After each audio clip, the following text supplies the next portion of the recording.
Stock మార్కెట్లలో roller coaster ride కొనసాగుతుంది. ఈ ఏడాది ప్రారంభమైనప్పటి నుంచి ఇదే ట్రెండ్ కొనసాగుతుంది. ఫిబ్రవరిలో ఈ ట్రెండ్ మరీ ఎక్కువగా ఉంది. పైగా వరుసగా 5 నెలలు నష్టాలతో ముగియటం మదుపరులు దీంతో కకావికలమవుతున్నారు. 2024 సెప్టెంబర్తో పోల్చితే మార్కెట్లలో పెట్టుబడి పెట్టిన వారు 85 లక్షల కోట్లు నష్టపోయారు. అదే పనిగా అమ్ముతున్న విదేశీ సంస్థాగత మదుపరులు ఓ కారణమైతే మిగిలిన కారణాలు కొన్ని.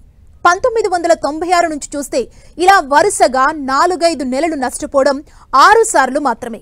1994 సెప్టెంబర్ నుంచి 1995 ఏప్రిల్ వరకు నిఫ్టీ 31% పైగా నష్టపోయింది. అప్పట్లో ఆ నష్టాలు 8 నెలలు సాగాయి. ఈక్విటీలకు సంబంధించి బేర్ మార్కెట్ అనే పదం వరుసగా 3 త్రైమాసికాలు నష్టాల్లో ఉంటే వాడతారు. ఇలా ఇప్పుడు దాదాపు ఆ స్థాయికి మార్కెట్లు నష్టపోయాయి.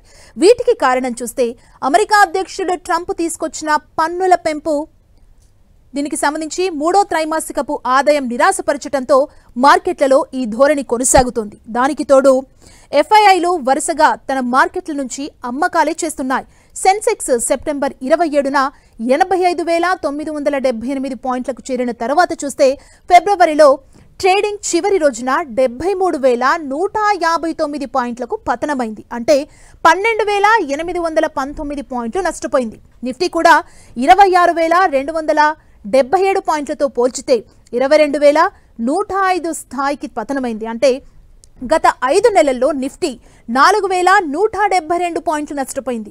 ఈ రెండు ఇండెక్స్ల డేటానే ఇలా ఉంటే small and mid cap sector స్టాక్స్లో ఈ నష్టం మరీ భారీగా ఉంది. జైకాబ్స్, అదేవిధంగా Vakrangee Limited, Zen Technologies, Quick Heal Technologies, Swelect Energy, Precision compost వంటి కంపెనీలు తన మార్కెట్ క్యాపిటలైజేషన్లో 70% నష్టపోయాయి. ఈ 2025లోనే స్మాల్ క్యాప్ సెక్టార్ దాదాపు 16 లక్షల కోట్ల మేర నష్టపోయింది. 936 కంపెనీలు లిస్ట్ అయి ఉన్న బీఎస్ఈ స్మాల్ క్యాప్ ఇండెక్స్లో 518 కంపెనీలు 20% వరకు నష్టపోయాయి. ఇక మార్కెట్లు ఇట్లా ఉంటే ఎప్పుడూ ఏదో ఒక ఈవెంట్ కోసం ఎదురు చూస్తుంటుంది. అందుకే గత ఏడాది అక్టోబర్లో మొదలైన షిఫ్టింగ్ ఫ్రమ్ ఇండియా అనే అమ్మకాల ఒత్తిడి ఇంకా కొనసాగుతుంది. ముందుగా మన ఈక్విటీలు పెట్టుబడులు చైనాకు వెళ్తున్నాయనే వాదన ఉంది. ఎఫ్ఐఐలు దాదాపు $10 బిలియన్ మేర అమ్మకాలను ఒక్క 2025లోనే చేశారంటే ఈ సెల్లింగ్ ట్రెండ్ని అర్థం చేసుకోవాలి. మార్చిలో అయినా మార్కెట్లు కోలుకుంటాయా అని ఇన్వెస్టర్లు ఆశగా ఎదురుచూస్తున్నారు.